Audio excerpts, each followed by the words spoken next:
말씀의 제목은 의인과 악인의 분별입니다. 자, 의인과 악인은 어떻게 분별되는지 말씀 속에서 찾아보시기 바랍니다. 의인과 악인의 분별, 말라기서 3장 18절입니다. 의인과 악인의 분별, 말라기서 3장 18절 함께 봉독합니다. 시작. 그때에 너희가 돌아와서 의인과 악인을 분별하고 하나님을 섬기는 자와 섬기지 아니하는 자를 분별하리라. 아멘. 말라기서에서 말하는 11조는 하늘의 창고, 곧 하나님의 나라에 있어야 될 자들의 필요한 먹어야 할 양식이라는 뜻입니다.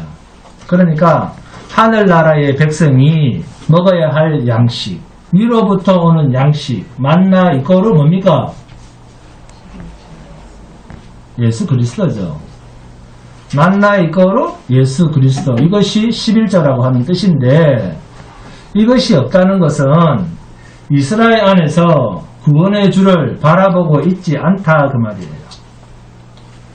이스라엘 가운데 약자들을 둔 것은 우리 자신이 하나님 앞에서 하나님의 은혜를 입어야 할 지극히 낮은 자요, 약자인 것을 스스로 인정하라고 준 모델임에도 불구하고 약자인 그들을 힘으로 눌러버렸다 하는 것은 자기는 약자가 아니고 나는 뭐다 그러면 강자라고 하는 것을 스스로 자인하는 결과가 되었습니다.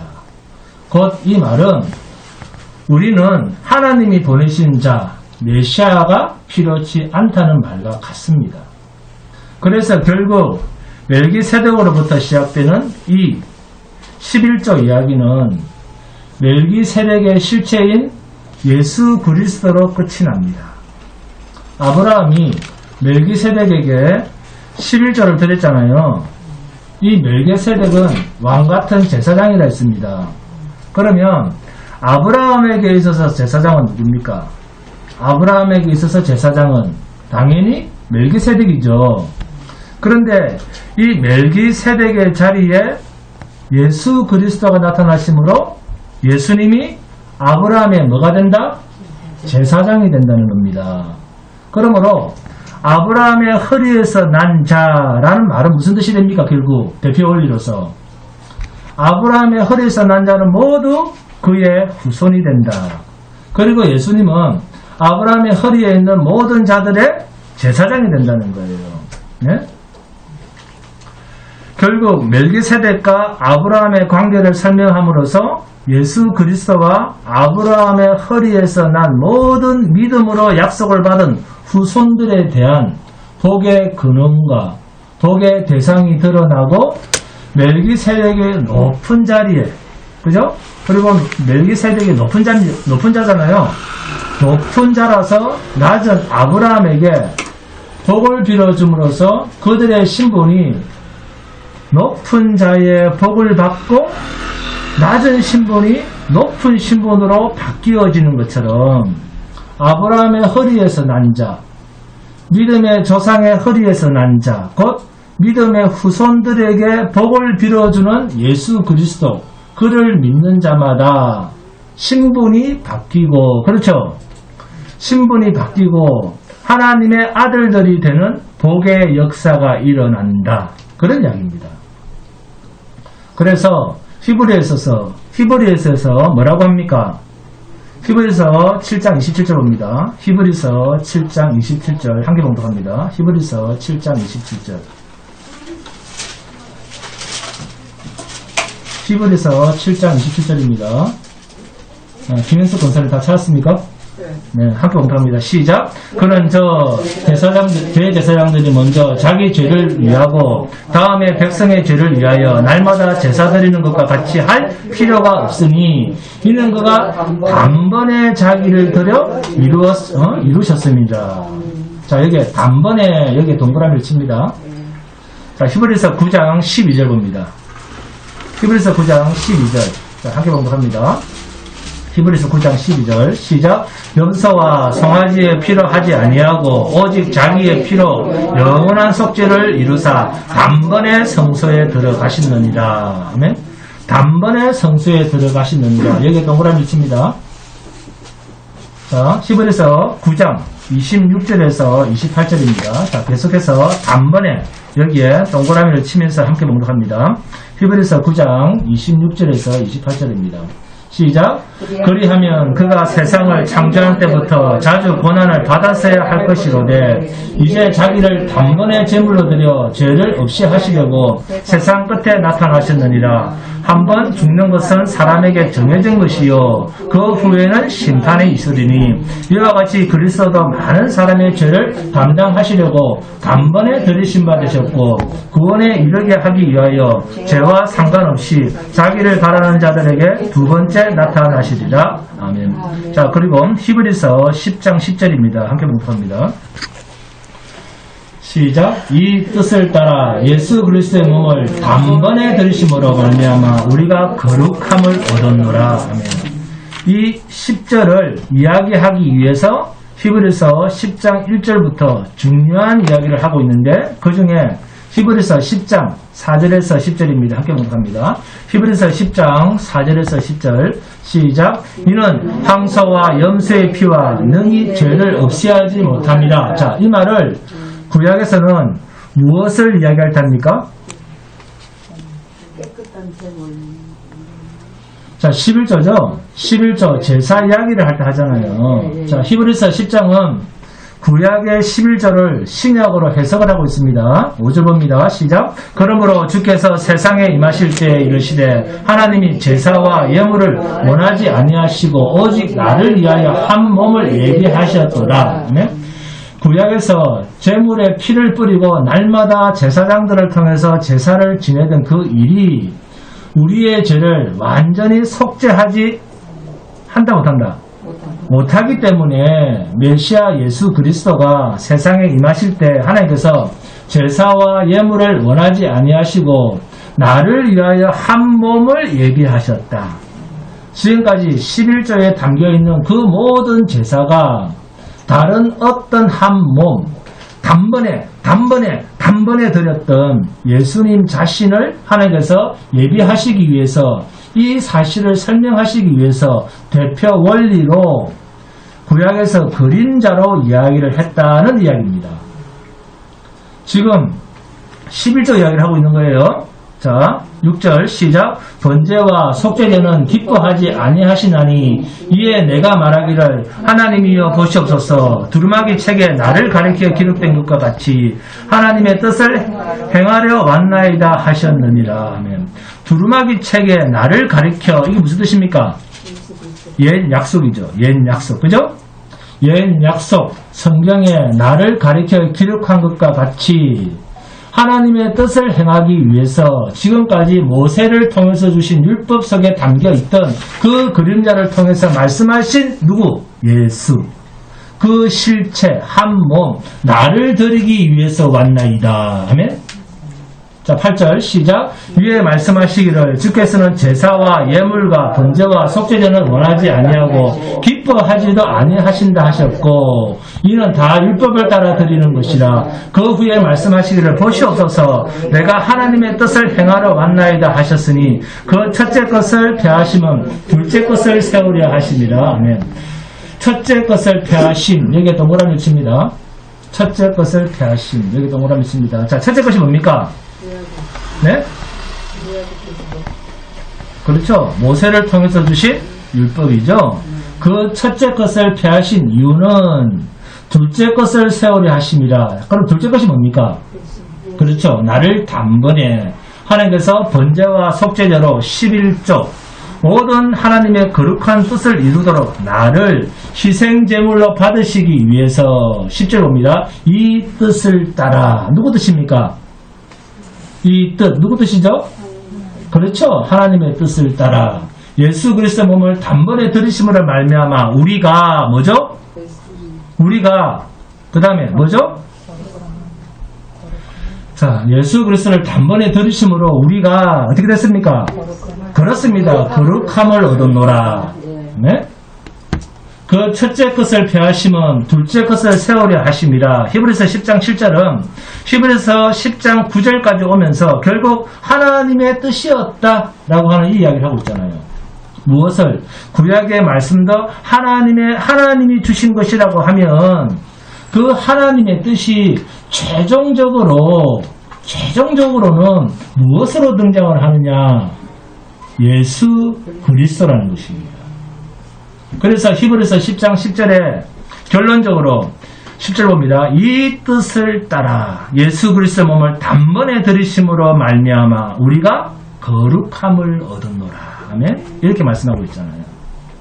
그러면 히브리서 10장 5절에서 하나님께서 제사와 예물을 원하지 아니한다. 이 아니한다 할 때가 언제입니까? 제사와 예물을 원하지 아니한다. 그럼 이때가 나는 이제 더 이상 제사와 예물을 원하지 않아. 이때가 언제입니까?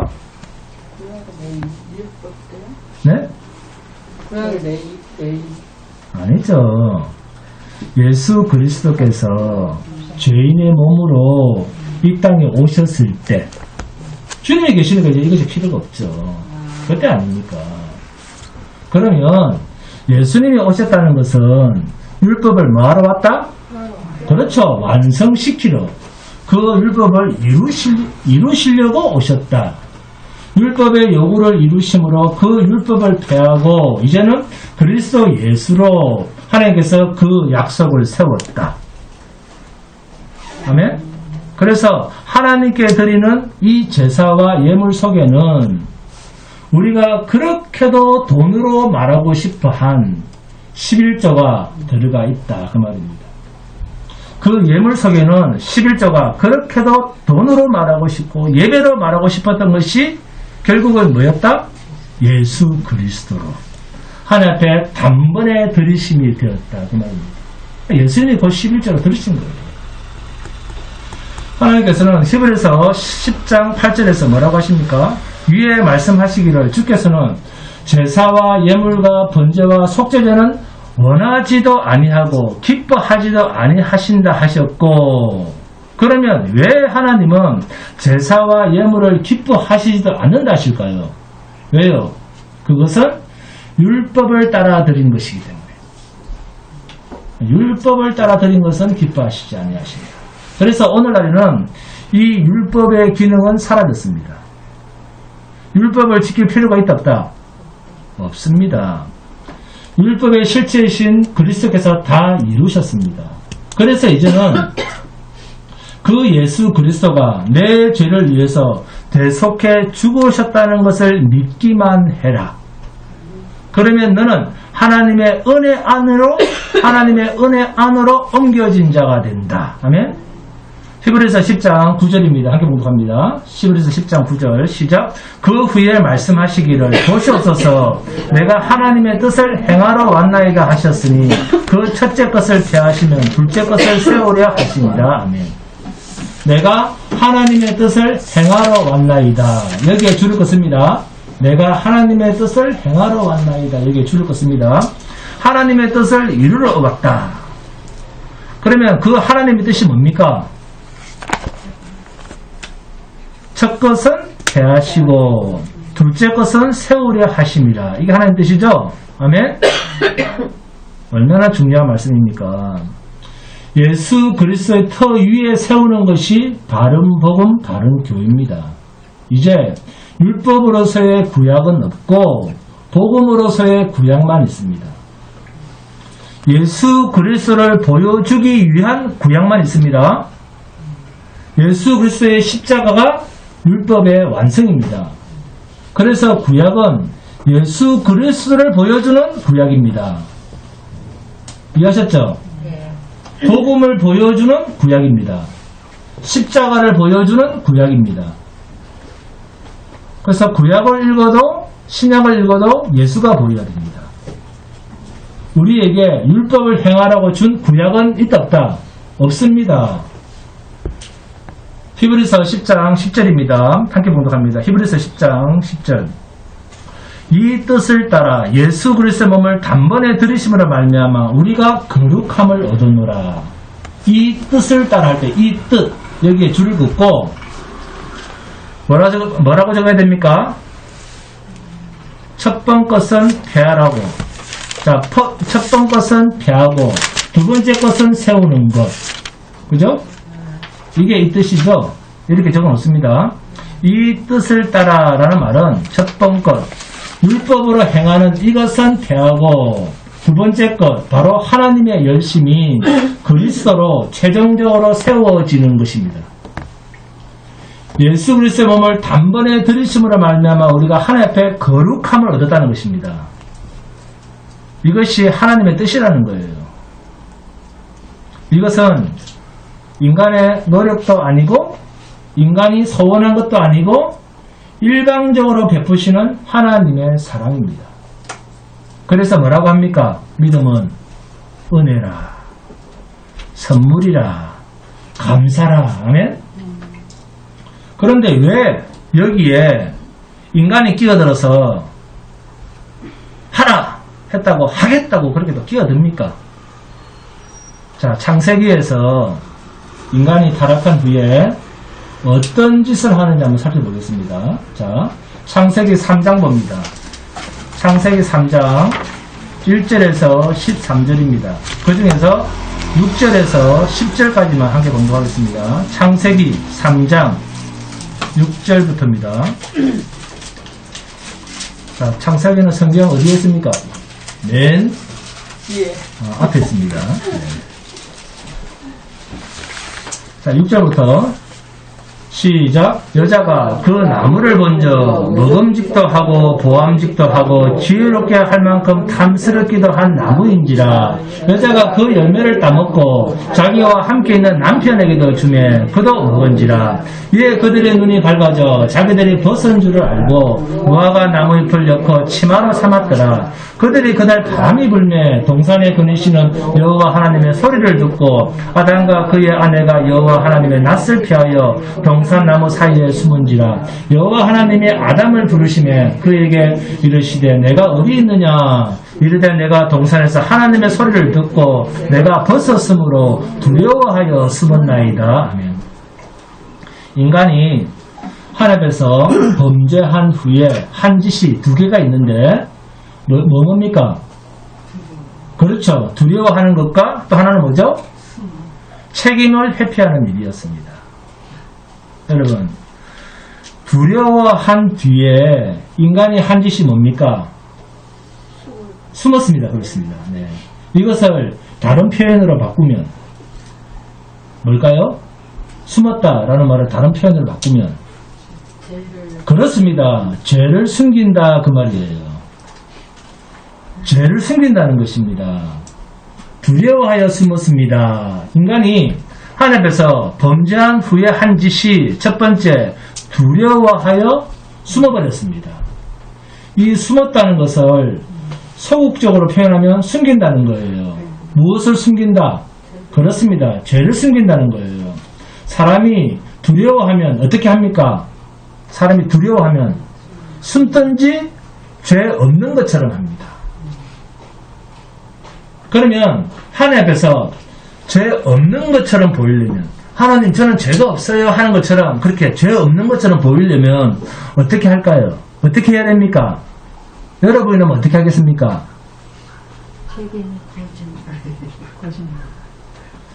아니죠. 거룩하게 보여야 되잖아요. 그렇죠. 거룩하게 보여야 되잖아요. 위선을 부리든지. 그래서 거룩하게 보이려고 하는 것. 나는 깨끗하고 거룩한 척 하는 것. 이것을 다른 말로 뭐라고 합니까? 종교라고 하는 거예요. 이걸 종교성이라고 합니다. 외식, 위선이라고 합니다. 죄를 지었기 때문에 죄에 대해서 판단자, 심판자 앞에서 거룩한 척 이 짓을 시작하는 거예요. 왜요? 왜? 두렵기 때문에. 지옥이 두렵기 때문에. 이게 종교입니다. 그래서 모든 종교가 다 거룩한 척 하는 거예요. 머리를 빡빡 깎고 산에 가서 거룩한 척 하는 거예요. 인간의 숨길 수 없는 그 본성을 가지고 숨길 수 있는 것처럼. 왜 예수님께서 율법으로 말하면 흠이 없는 그 사람들에게 왜 그토록 저주를 하셨을까요? 우리가 보기에는 저 권사님 정말 법 없이도 사는 사람이야. 그런데도 예수님이 오시면 왜 그렇게 욕을 할까요? 거룩하게 보이려고 하는 그 짓이 인간의 죄를 숨기려고 하는 인간의 자기 노력이기 때문에 그렇습니다. 인간의 자기 노력이기 때문에. 우리가 보기에는 부럽고 나도 저래 갔으면 좋겠어. 좋아 보이는 그것이, 그러나 하나님 보시기에는 하나님의 약속 안에 있는 하나님의 은혜를, 우리를 거룩하게 하셨다는 이 하나님의 은혜를 썩누리째 무시하는 종교이기 때문에 그런 거예요. 그 결과이기 때문에. 두려워하여 자신을 숨기는 그들의 거룩한 종교 행위를 주님은 은혜의 주체로서, 하나님께서 은혜를 베푸셨는데 그 은혜는 감사하지 못하고 자기가 거룩한 척하는, 그래서 하나님의 은혜를 뒤로 무시해버리는. 그래서 뭐라고 합니까? 이 독사의 자식들아, 너희의 아비는 마귀 새끼야 너희는. 그러잖아요. 그래서 저주를 퍼붓는 거예요. 왜? 하나님의 은혜를 무시하기 때문에. 그런데 우리는 그걸 좋아하거든요.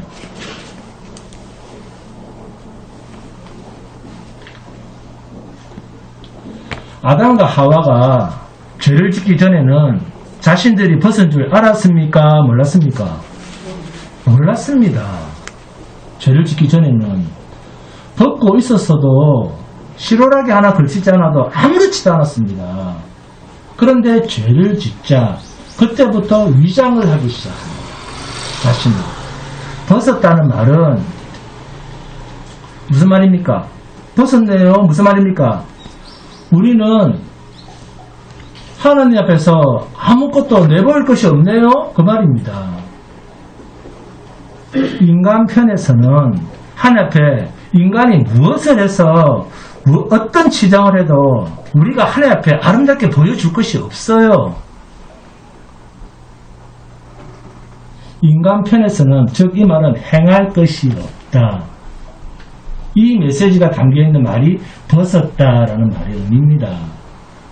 벗었다라는 말은 하나님을 기쁘시게 해드리기 위해서 인간 편에서 무엇을 준비할 것은 아무것도 없다라고 하는 하나님의 구체적인 메시지입니다. 이렇게 하나님 앞에서 인간들이 범죄했을 때, 자, 창세기 3장 5절입니다. 창세기 재밌습니까? 창세기가, 다음에 창세기를 할까요? 요한계시록을 할까요? 창세기가 재밌다. 요한계시록 무섭잖아. 저 요한계시록이 무섭다는 사람, 믿음에 문제가 있는 사람입니다. 너희가 그것을 먹는 날에는 너희 눈이 밝아져 하나님과 같이 되어 선악을 알 줄 하나님이 아심이니라. 네? 너희 눈이 밝아져 선악을 안다. 자, 좋은 말입니까? 불행한 말입니까? 얼마나 불행한 말입니까? 인간은 자신이 선과 악을 판단할 줄 알게 되면 그때부터 무엇을 하는가 하면 자기가 심판자가 됩니다. 너희 눈이 밝아져 하나님과 같이 되어 선악을 알 줄 했습니다. 자, 아담과 하와가 선악과를 먹고 선악을 알았습니까? 몰랐습니까? 알았습니다. 그런데 제일 먼저 그 선악을 누구한테 적용을 시킵니까? 자기 자신이죠. 자신이 자신을 보고 벗었다라고 판단을 했습니다. 이게 문제입니다. 이게 무슨 문제냐? 인간이 선악을 알고 나면 하나님의 판단 기준을 무시한다 그 말이에요. 하나님의 판단 기준을 무시하고 누구의 판단 기준이 우선이 된다? 내 판단 기준이 우선이 된다는 겁니다. 이 하나님의 판단 기준을 무시하고 등장한 것이 종교선입니다. 이게 종교예요. 내가 뭔가를 하면 하나님께서 인정해 주실 것이다. 상급을 주실 것이다. 이게 다 뭡니까? 인간이 가지는 선악에 관한 판단 기준입니다. 이렇게 인간이 선악 체계를 가지게 되면 하나님의 판단 기준이 아닌 자기가 생각하는 판단 기준으로 판단을 해버리기 때문에 어떤 문제가 생기느냐.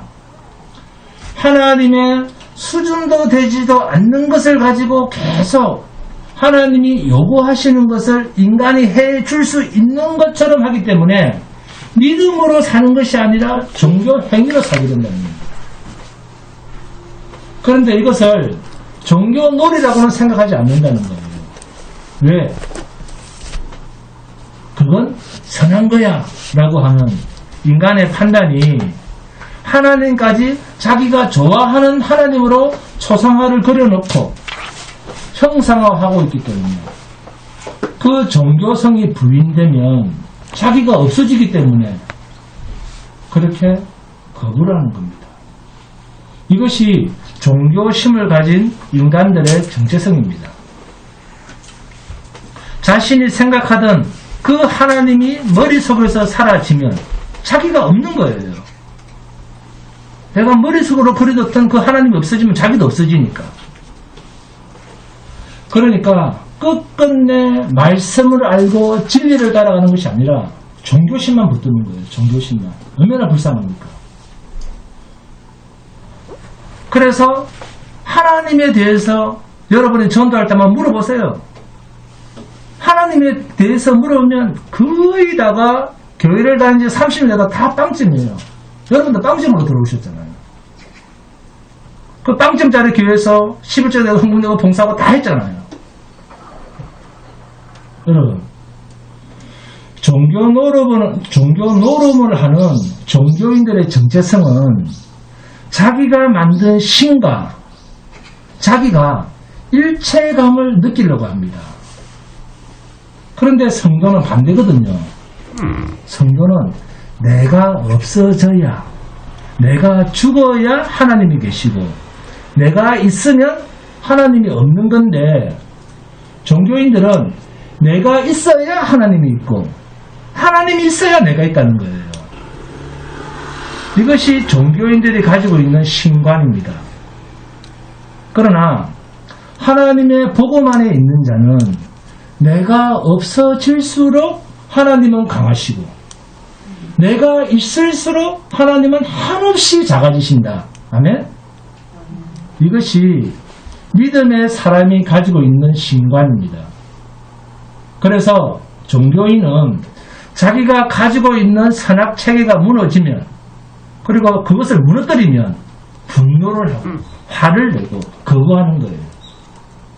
왜? 자기가 살아있기 때문에. 창세기 2장을 봅니다.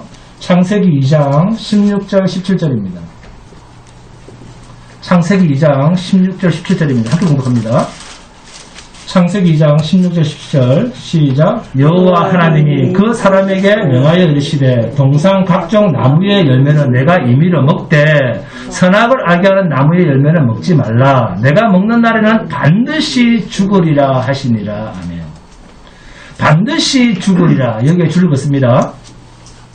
반드시 죽는다는 것입니다. 자, 꽃을 꺾으면 살아있는 것처럼 보이지만 실상은 살은 겁니까? 죽은 겁니까? 죽은 것입니다. 아담과 하와가 죄를 짓는 순간 영원한 하나님의 생명에서 끊어졌기 때문에 살은 것처럼 보이지만 실상은 죽은 것입니다. 생명에서 끊어졌기 때문에 죽은 것입니다. 생명의 근원이 누굽니까? 하나님입니다. 하나님과 함께하지 못할 때 그 사람은 육은 살아있는 듯 보여도 그 사람은 하나님 앞에서 뭐다? 죽은 존재입니다. 죄로 말미암아 죽었던 너희, 죄로 말미암아 죽었던 너희. 그래서 잘 기억해 놓으세요. 죄로 말미암아 죽었답니다. 그런데 백날 천날 교회를 다녀도 나는 죽었다고 생각하는 사람이 어디 있습니까? 다 나는 살았다. 그렇게 생각하지 않습니까? 성경 용어에 대한 오해가 여기에 있습니다. 자, 아담과 하와가 선악과를 따먹고도 아담은 930년만 살았습니다.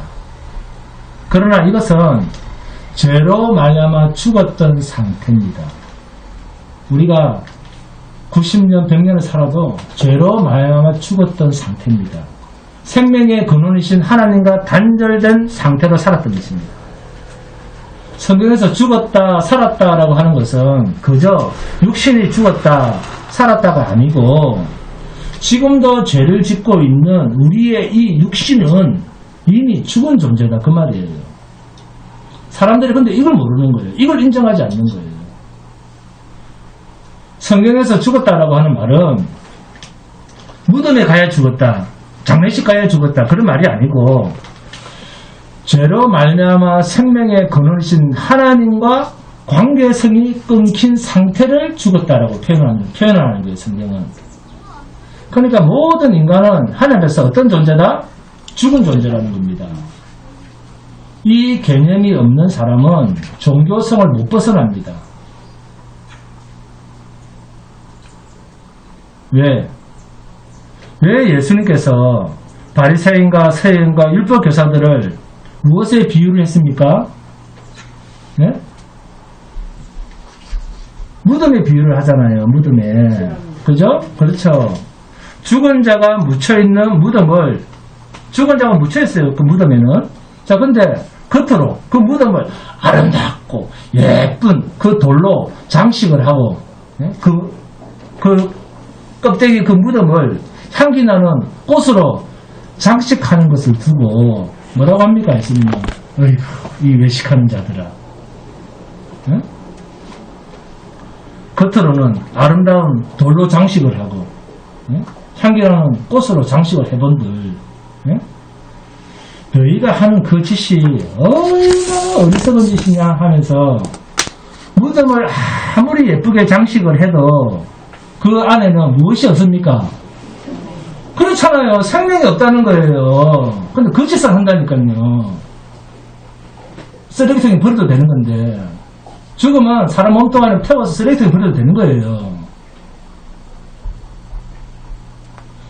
인간의 육에 그렇게 종교성을 가지고 거룩한 율법을 지킨다고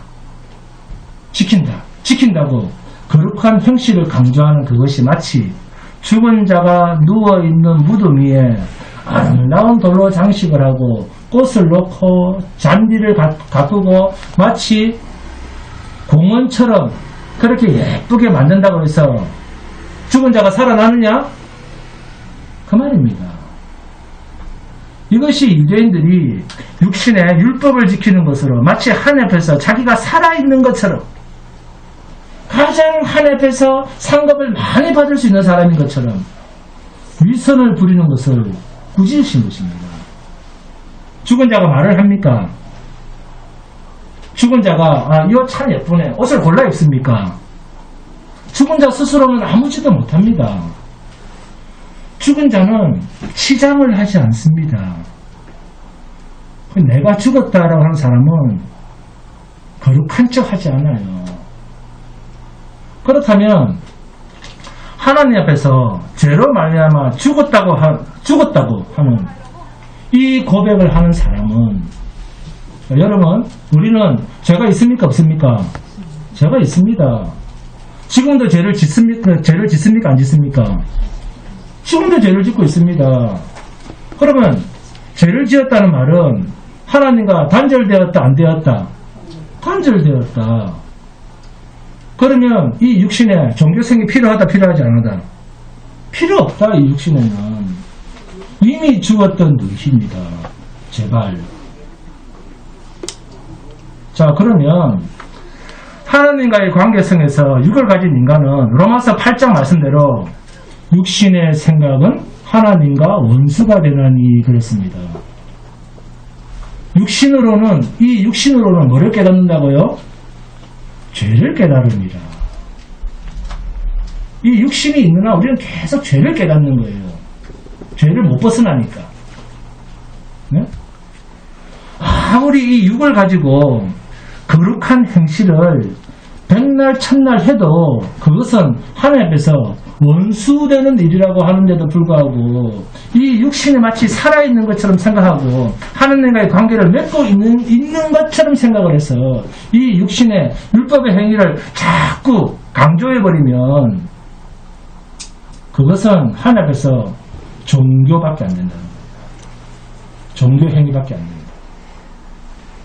우리가 죄를 가지고 있는 이상 금방 태어났던 10년 전에 태어났던 100년 전에 태어났던 안 죽은 상태로 보이더라도 하나님 앞에서는 죽은 존재라는 겁니다. 죽었다는 의미는 하나님 앞에서 죄로 말미암아 하나님과 끊겼다 그 말입니다. 그래서 이 육은 그 어떠한 거룩한 생명적 공급도 받지 못하는 상태, 이것을 알면 종교성에 관한 그 어떤 짓도 포기해버립니다. 그래서 나는 아무것도 한 것이 없는데 내게서 거룩한 것이 나오네? 내게서 선이 나오네? 그러면 그것은 종교성입니까? 아니면 내 안에서 하나님이 주신 은혜로 말미암아 새 생명으로 난 성령의 열매입니까? 성령의 열매입니다. 씨앗이 생명을 가지고 있기 때문에 나무까지 완성이 되는 것입니다. 이것은 그 씨앗을 뿌린 농부가 한 일이지 내가 한 일이 아니라는 거예요. 거룩과 선은 위로부터 온 생명, 안호된 거듭난 생명이요 성령이 내 안에서 역사하셔서 일어난 일입니다. 거룩과 선, 이것은 하나님께서 어디에 담아두셨냐? 성령이라고 하는 그릇 안에 담아놓으셨습니다. 그래서 이 성령이라는 그릇 안에는 사탄은 육을 가진 우리 인간에게는 침범에 들어오지만 사탄은 우리 육은 한없이 괴롭힐 수 있어요. 우리 육은. 네? 그러나 의의 법이신 성령 안에는, 성령 안에 있는 우리의 새 생명에는 이 사탄이 침투할 수가 없습니다. 예수 그리스도 안, 성령 안에 있는 우리의 거듭난 새 생명은 철저하게 하나님께서 보호하시다가 마지막 날에 우리가 죽을 때 영광스럽게 하나님 나라로 그래서 들어가는 거예요. 다시는 사탄이 미혹해서 넘어질 수가 없는 그 생명이 위로부터 온 생명이요 의의 법으로 우리 안에 있습니다. 이 새 생명은 하나님의 열심으로 된 일이지 우리의 열심으로 완성되는 게 아닙니다. 우리는 그냥 이 세상에서 복음만 전하면 되는 거예요. 전도만 하면 되는 겁니다. 예수 그리스도만 전하면 되는 거예요. 그래서 이 새 생명을 이야기할 때는 늘 성령 안에서 예수 그리스도 안에서 이렇게 말을 하는 거예요. 그리고 이것은 우리 안에서 철저하게 하나님에 의해서 보존되어지고 지켜집니다. 그리고 이것과 반대되는 말이 뭡니까? 사망의 법 아래서입니다. 사망의 법 아래서라는 말은 어차피 죽어야 할 우리의 이 몸입니다. 죽을 몸, 여기에 종교성을 붙일 게 있습니까? 그런데도 내가 뭐 했다. 내가라는 이 1인칭이 다 뭐다? 하나님과 상관없는 종교성이요. 오늘 말씀의 제목처럼 의인과 악인을 구별하는 하나님을 섬기는 자와 섬기지 아니하는 자의 분별의 기준입니다. 그리고 이것이 죄랑 연결되어지는 고리요. 여러분, 내가 죽었다. 나는 아무것도 선한 일을 할 수 없다는 이런 마음을 가지지 못하면 종교성에서 완전히 손을 들지 못하면 즉 죽음에 대한 이해를 하지 못하는 한 무속신앙적 요소와 인간의 의를 포기하지 못하고 또 포기될 수가 없습니다. 자신한테서 하나님의 것인 선한 것이 나타나면 그 사람은 늘 자기가 했다고 합니다. 하나님의 것을 또 자기 것으로 돌리게 됩니다. 계속 하나님의 것만 도둑질을 하다가 결국에 죽는 거예요. 그런데 말은 어떻게 합니까? 천국 갔다 그럽니다. 그러면 교회를 다녀도 그득 마귀의 종, 죄인 역할만 하다가 죽는 거예요. 이것이 다 어디서 출발한 생각입니까? 이 죽었다라고 하는 개념이 없어서 그런 거예요. 죽었다. 죽었다에 대한 바른 이해가 없기 때문에 그래서 바울 사도는 로마서 8장 7절에서 뭐라고 합니까? 육신의 생각은 하나님과 원수가 되나니 이는 하나님의 법에 굴복하지 아니할 뿐 아니라 할 수도 있다 없다. 할 수도 없습니다. 갈라디아서 2장 20절에서는 내가 그리스도와 함께 십자가에 못 박혔나니 그런즉 이제는 내가 사는 것이 아니요 오직 내 안에 그리스도께서 사시는 것이라. 이제 내가 육체 가운데 사는 것은 나를 사랑하사 나를 위하여 자기 자신을 버리신 하나님의 아들을 믿는 믿음 안에서 사는 것이라. 아멘. 성도는 믿음으로 사는 거예요. 또 다른 내 인격, 생명의 의의 법 안에 있는 자신을 갈라디아 교회에 바울이 소개하고 있습니다. 바울은 자신 하나를 두고 두 인격을 구분해서 이야기를 하고 있습니다. 로마서 11장을 보시겠습니다. 하나님께서 당신의 거룩하신 사역에 우리를 동력자로 불렀는지 안 불렀는지 보겠습니다. 로마서 11장 34절에서 36절입니다. 함께 봉독합니다. 로마서 11장 34절에서 36절. 로마서 11장 34절부터입니다. 자, 시작.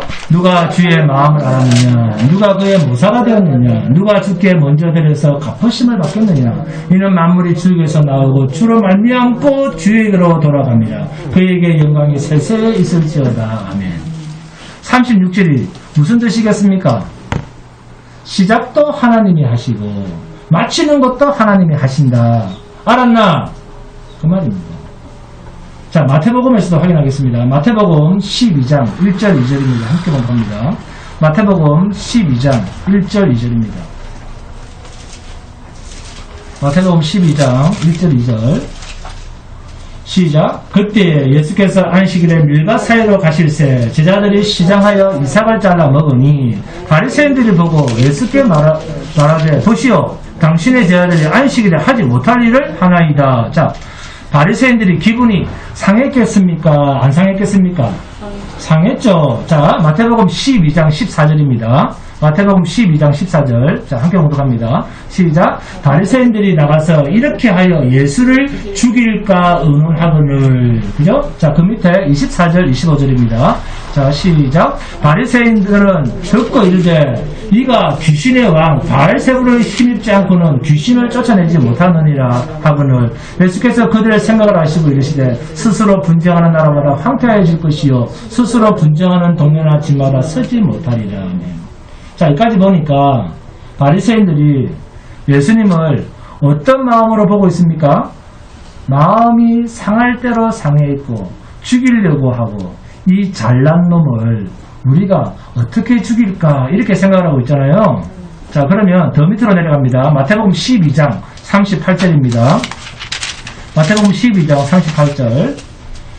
시작. 그때에 바리새인과 서기관과 바리새인 중 몇 사람이 말하되 선생님이여 우리에게 표적 보여주시기를 원하나이다. 아멘. 자, 이거를 보니까 이 말이 선한 의도로 묻는 것 같습니까? 아니면 악한 의도를 가지고 묻는 것 같습니까? 그렇죠. 예수님을 죽이려고 함정에 빠뜨리려고 묻는 것 아닙니까?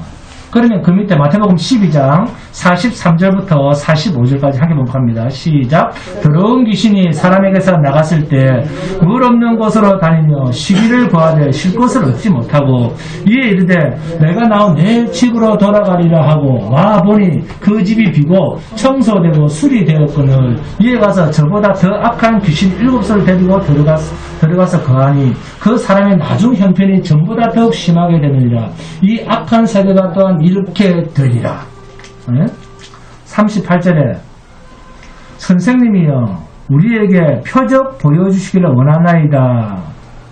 그렇게 말을 하자 마태복음 12장 39절입니다. 예수께서 대답하여 이르시되 악하고 엄란한 세대가 표적을 구하나. 그죠? 그리고 45절 봅니다. 이 악한 세대가 또한 이렇게 되리라. 그러죠? 누굴까요?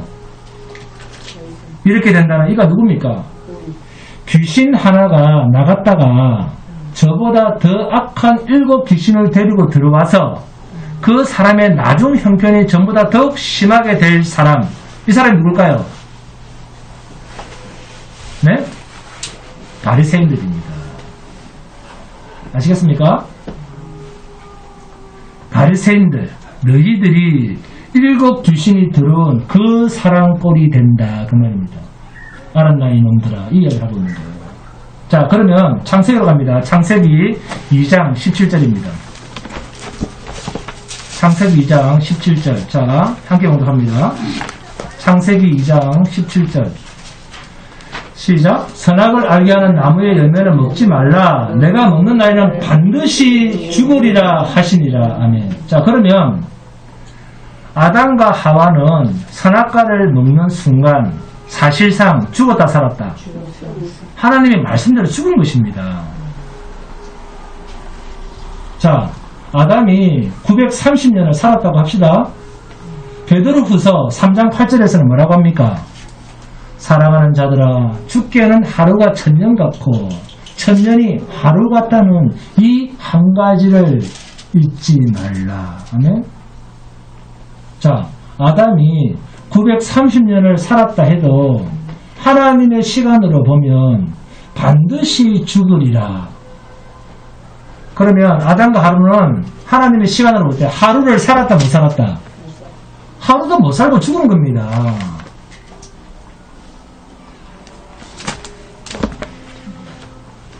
그런데도 성경을 읽어도 왜 이런 이해가 없느냐?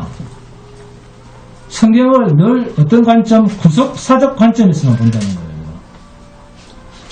성경의 전체 주제는 뭐냐 그러면 하나님의 안식입니다. 여호와의 안식입니다. 그래서 창세기 1장은 창세기 1장 31절에서 끝나고 있죠. 지금 창세기 1장 31절에서 끝이 나는 것이 아니고 창세기 2장 3절까지가 창세기 1장입니다. 줄을 딱 끊으세요. 창세기 2장 3절까지가 창세기 1장이다.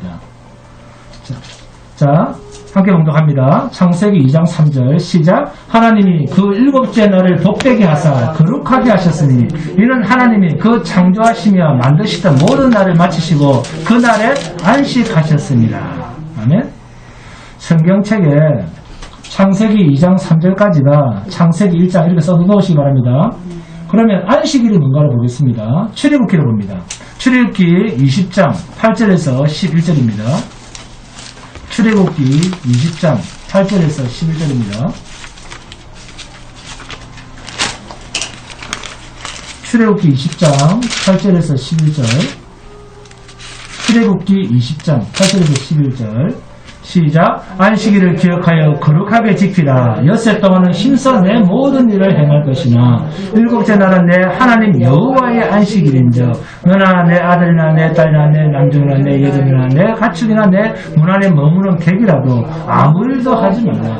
이는 엿새 동안에 나 여호와가 하늘과 땅과 바다와 그 가운데 모든 것을 만들고 7째 날에 쉬었습니다.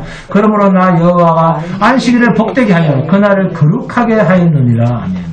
나 여호와가 하늘과 땅과 바다와 그 가운데 모든 것을 만들고 7째 날에 쉬었습니다. 무슨 말이죠?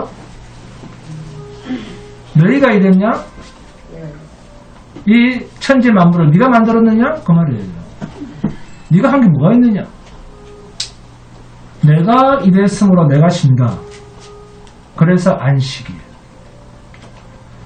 그러면 하나님이 일하시고 쉬겠다 그 말입니다. 그래서 출애굽기 20장 11절을 잘 보세요. 복과 거룩이, 여러분 복과 거룩은 누구의 소유입니까? 여호와 하나님의 소유입니다.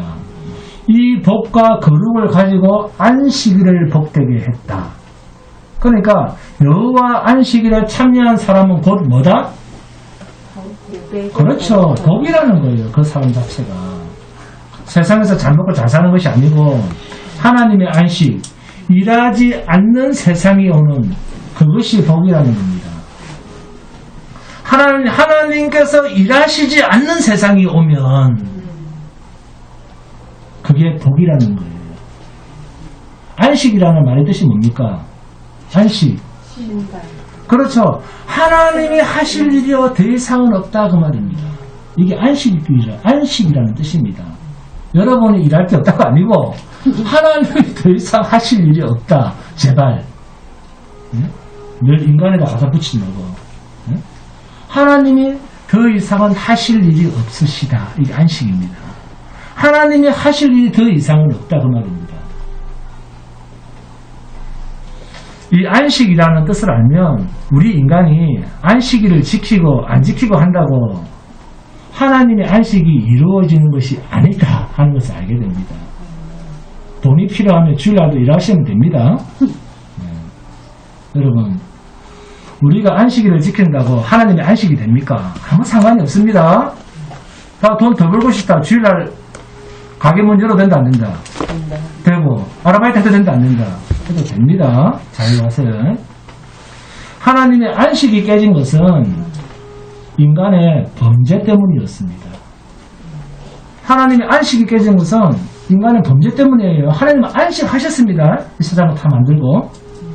그런데 그 안식이 인간의 죄 때문에 다시 깨어졌어요. 그래서 하나님이 다시 일을 하셔야 됐습니다.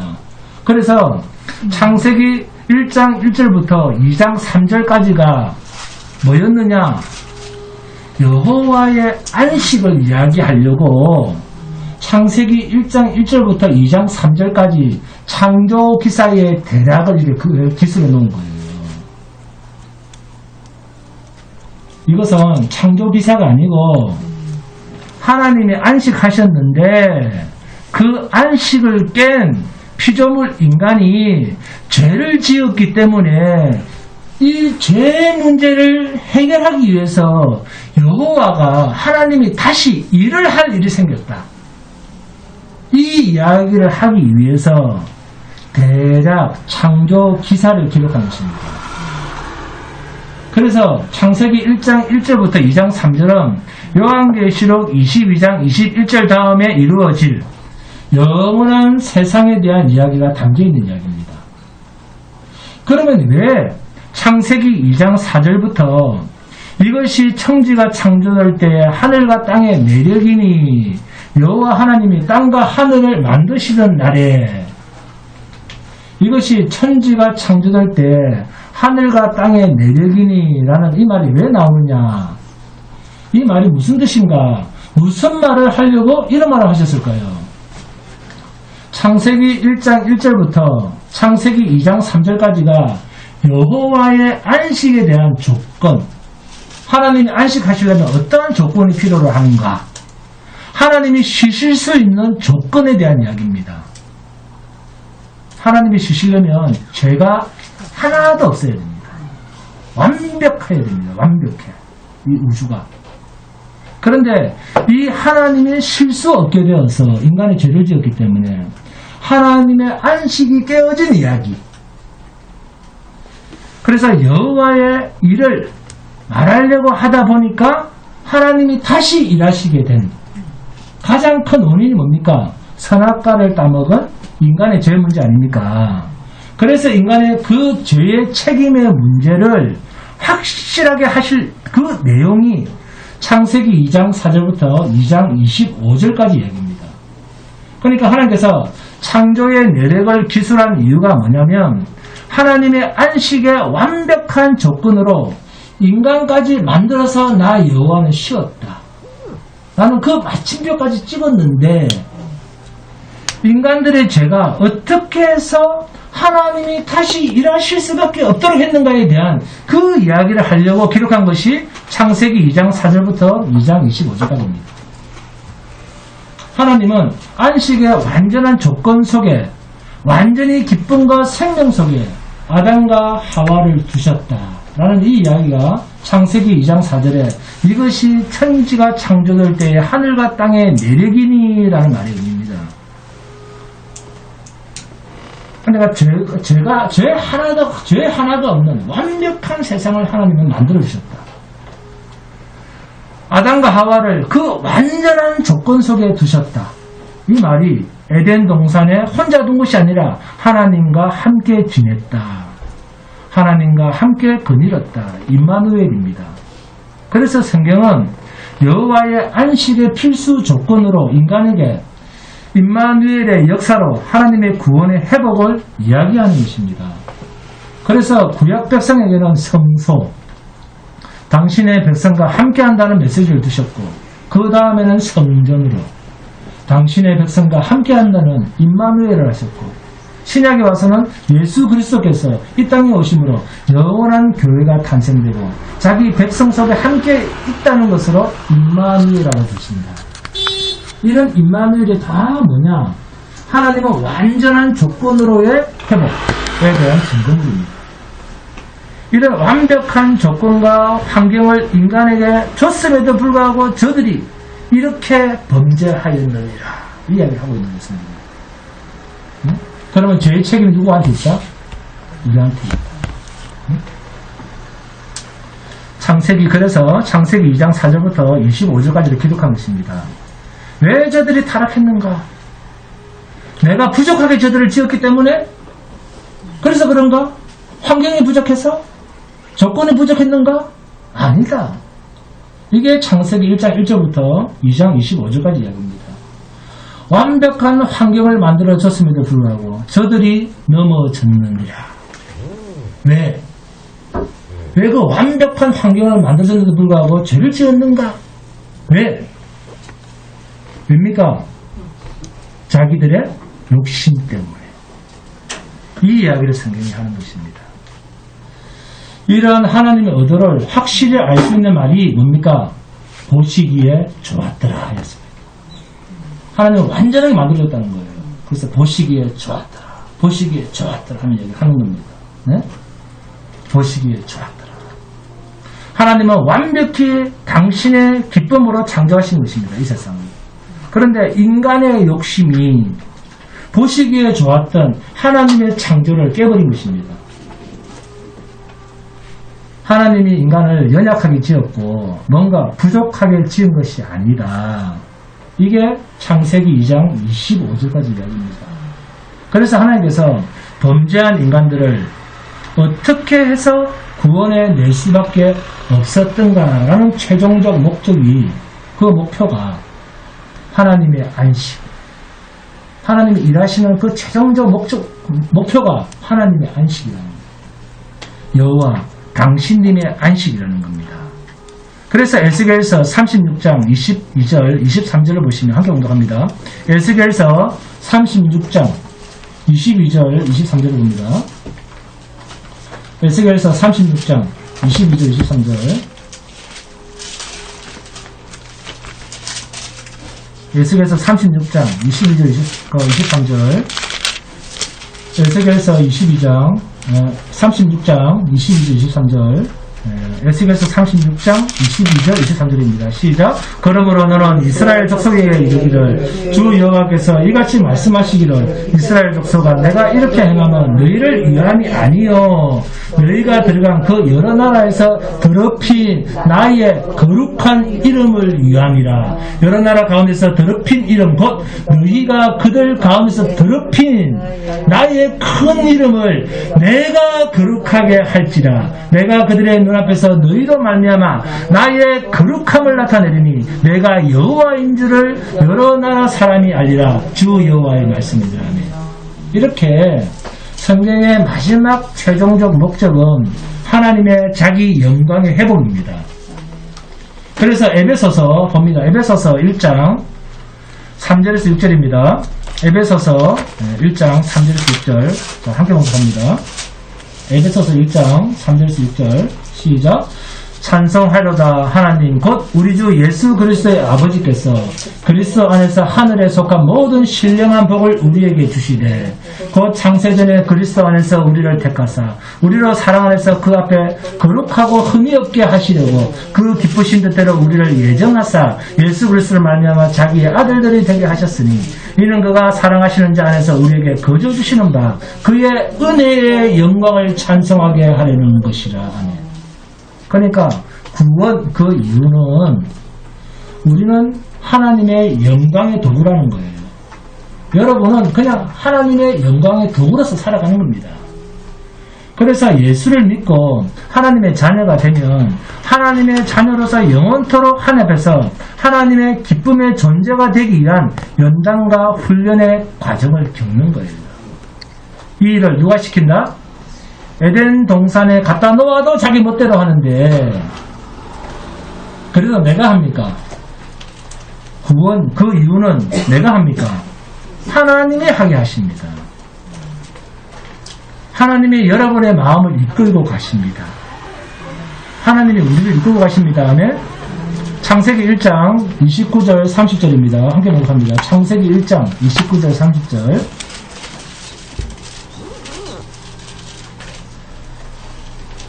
창세기 1장 29절 30절 시작. 하나님이 이르시되 내가 온 지면에 씨 맺는 모든 채소와 씨 가진 열매 맺는 모든 나무를 너희에게 주노니 너희의 먹을거리가 되리라.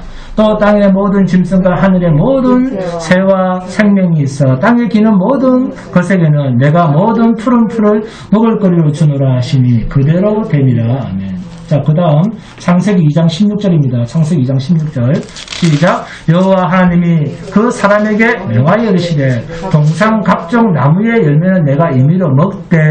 자, 창세기 1장 29절 30절 잘 보세요. 창세기 1장 29절 30절. 자, 30절은 땅의 모든 짐승과 하늘의 모든 새와 생명이 있어 땅에 기는 모든 것에는 내가 모든 푸른 풀을 먹을거리로 주노라. 그러죠? 그리고 사람에게는 29절 잘 보세요. 29절 씨 맺는 모든 채소와 씨 가진 열매 맺는 모든 나무를 너희에게 주노니 너희의 먹을거리가 되리라. 그렇죠? 그리고 창세기 2장 16절을 보세요. 2장 16절 각종 나무의 열매는 내가 임의로 먹되. 그러죠? 여러분, 자, 입 한번 돌려보세요. 입. 자, 한번 따라합니다. 저번에 마스크를 써서 안 보이는구나. 유감스럽네요. 해보세요. 자, 여러분, 인간의 구강 구조, 입 구조는 어떤 식물을 양식으로 씹는가, 어떤 식물을 양식으로 삼는가에 대한 구조입니다. 이 입이라고 하는 구조가. 자, 새들이 먹는 조, 밀, 쌀 이런 것은 입이 작은 것이 먹겠습니까? 입이 큰 것들이 먹겠습니까? 작은 것이 먹죠. 자, 그렇다면 쌀은 누구의 양식입니까? 입이 작은 새들의 양식이 있죠. 입이 작은 것들의. 그리고 인간은 원래 인간의 입의 구조는 과일을 먹게 되는 입의 구조입니다. 창세기 1장 29절 함께 봉독합니다. 창세기 1장 29절 시작. 하나님이 이르시되 내가 온 지면에 씨 맺는 모든 채소와 씨 가진 열매 맺는 모든 나무를 너희에게 주노니 너희의 먹을거리가 되리라. 아멘. 그리고 창세기 2장 16절입니다. 16절 시작. 여호와 하나님이 그 사람에게 명하여 이르되 동상 각종 나무의 열매는 내가 임의로 먹되. 하면 동상 각종 나무의 열매는 누가 먹어요? 너희 인간이 먹어라. 그러니까 우리는 과일만 먹으면 되는데 온갖 것들을 다 먹으니까 온갖 병에 다 걸리는 거예요. 창세기 때는 과일이 인간의 양식이었습니다. 자, 이렇게 분명히 성경은 창세기에서 쭉 살펴보니까 인간이 범죄하지 않았더라면 어떻고, 인간이 범죄하니까 어떻게 종교성으로, 인간이 범죄를 하니까 어떻게 종교성으로 하나님 앞에 자기의 두려움을 감추고 자기의 악함을 감추려고 하고, 그러다 보니까 인간에게서 종교성이 자발적으로 나올 수밖에 없는 구조가 되었다라고 하는 것을 가장 먼저 이 창세기를 통해서 알 수가 있습니다. 그러니까 창조주의 입장에서 이러한 인간의 죄된 근본을 아시고 죄악으로 추락한 우리의 모습을 아시는 하나님께서 어떻게 인간들에게 메시지화 하시는가 하는, 이것이 마태, 마가, 누가복음 그리고 요한복음의 예수님의 이야기고 그 상대들에 대한 메시지가 성경입니다. 올해 2022년부터는 더욱 열심히 하나님을 알아가는 복된 성도가 되시기를 주님의 이름으로 축원드립니다. 항상 상황에서